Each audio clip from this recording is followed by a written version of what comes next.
nom-nom. Oh alah, cari jaluk selendang biru.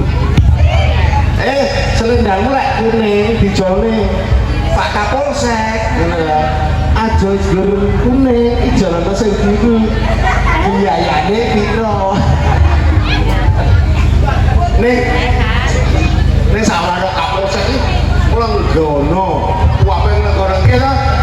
Parwati Lenggono apa wae ana ing Raman Aji kene yen Pak Kasum teko sak jajarane ya teko.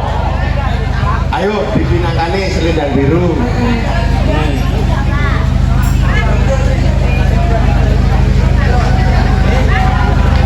Selendang biru, selendang biru.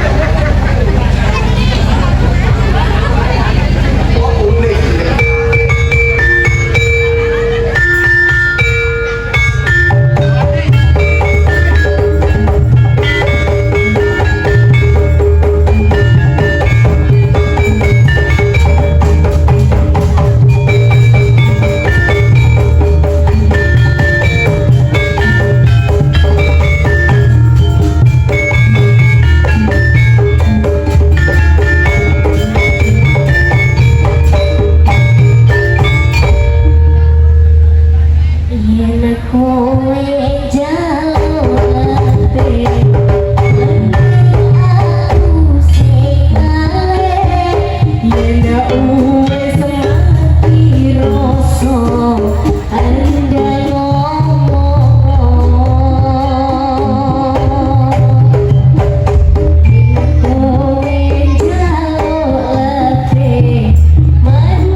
Yeah, no, it's my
ngene nak wis kabeh yo wis dibagi kok sing tunggal yo akeh. Kakang Pati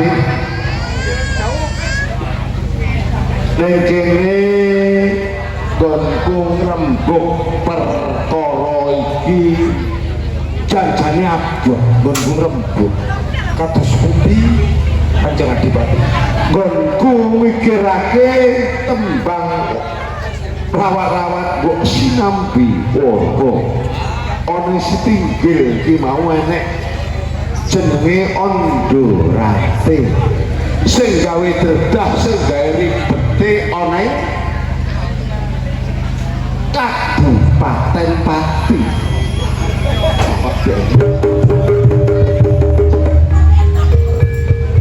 Oke wayang ojo padane. Awate nek aku ngerti yen to si Ondorate ana setinggil mojarene ora tegas papak papande gawene dredah ana Kadipaten Pati. Apa sliramu krungu perkara iki Wawati? Yektosipun Gusti Kanjeng Adipati. Kula dereng amangertosi sak mestinipun ana mung mireng bilih Ondorate damel terang-terang wonten Kadipaten. Nek sliramu ngerti ya perkara si Ondorate wae utara-utara ning Pati dhewe. Mula kebyakno kabeh Nayaka Praja tumuju ana ing pasirakane si Ondorate. Ning kono aku sing bakal mimpin gawe kaya ngopo to? Kasaktane si Ondorate, aku sing bakal maju, sing bakal merenahne tatanan ana ing Pati kene. Ayo. Bilih mekaten Kanjeng Adipati. Kula kalian Nayaka Praja ana ing Jawa ten Pati badhe madosi kados pundi yektosipun sing ingkang damel terang-terang menika Ondorate. Kowe kabeh Senopati, para prajurit dari Pati, siap-siap go. Yen kono ora suwe udan, aku bakal nuntut sebur.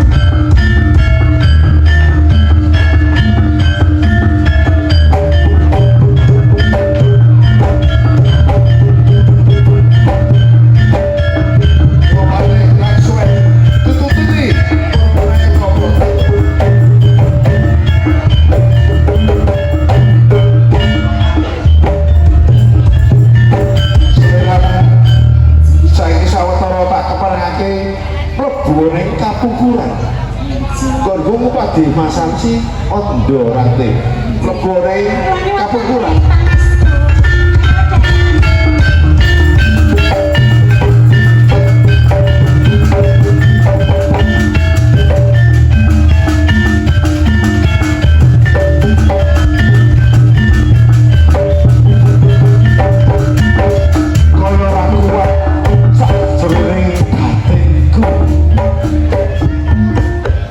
Yen to ana ing tlatah Pati kene ana salah suwijining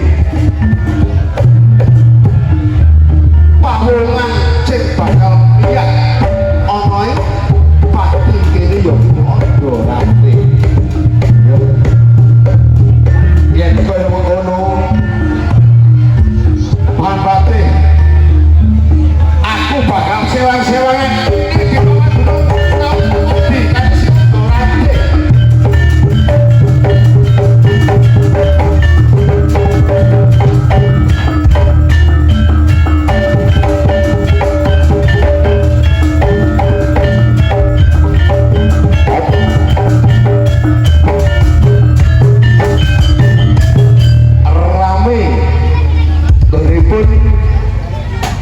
Kadipaten Pati Upadi ana ing Ondorate. ora kaya ning Pradesan Kadya perahu layar tau lho.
Wong takut belajar sing ngaji kok malah do seneng-seneng. Yo pengen seneng-seneng lho Pak. Maksudnya iki piye? Lagi sing santri-santri pekok iki malah kebudungan lansiane malah berat. Pengen hiburan lho. Lah iki biduan aku enggak. Kudungan yang ndak betah. Lah sing tak karepne sampean tak koni kene kuwi tegese tak kon belajar ngaji.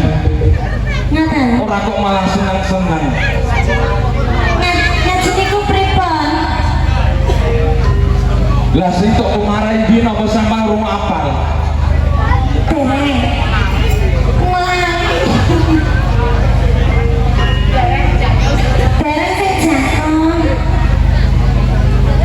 Jeneng kuwi udu saya jangkung Saridin. Saridin. Saridin biyen iki jenengku Saridin udu saya jangkung. Sanes Saridin ngaten sih. Saridin. Aku mau ngarep pakon makaro marang sampean kabeh. Eje.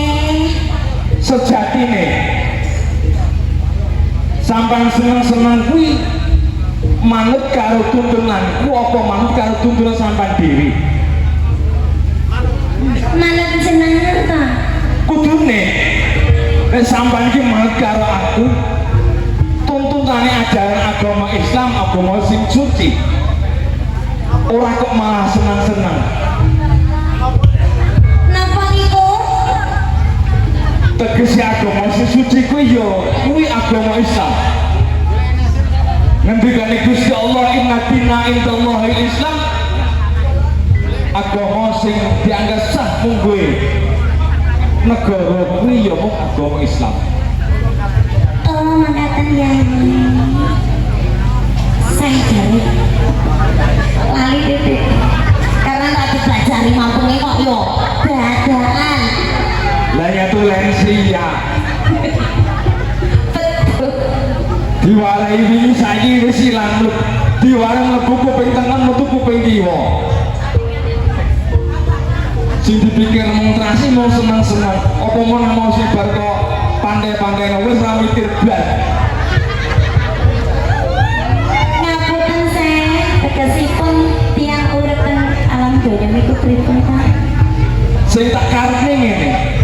Para murid-muridku sampean kabeh tak kon jejer tegese nang tatah kene kuwi tak kon belajar ngudi kawruh sinau manut karo tuntunanku ya kuwi tuntunan agama Islam. Agama sing suci mungkin binti ingkang maha agung ya kuwi agama Islam. Ora kok malah seneng-seneng. Endang kalian Pak Yuli ini kosok sing ngajari mboten bener kok. Kula nggih manut mawon. Oprane sok ben kuwi. Lah jare jak ngaji usah enten nyanyi ae ngoten kula nggih manut. Ya senengane ku nyanyi lho. Tapi ya alhamdulillah senajan nyanyi ya wis duwe mobil. Butuh yo akeh.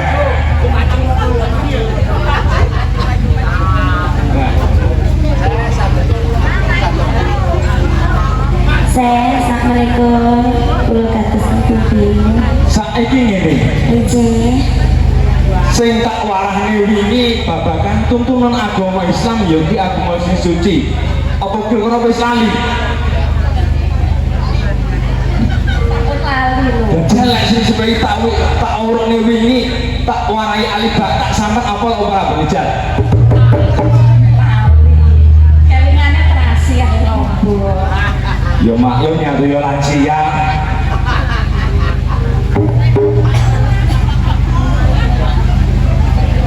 Sing tak karepne ngene. Somben nek sampean iki wis teko titi wancine. Arep nulo promo dadi wanita sing utama. Ateges wanita sing setuhu marang suami marang bojo. Dan dia wong sing salehah. Manut apa perintah bojo sekalipun wong bojo kuwi perintah bener. Nggih. Wis saiki terusno anggonmu seneng-seneng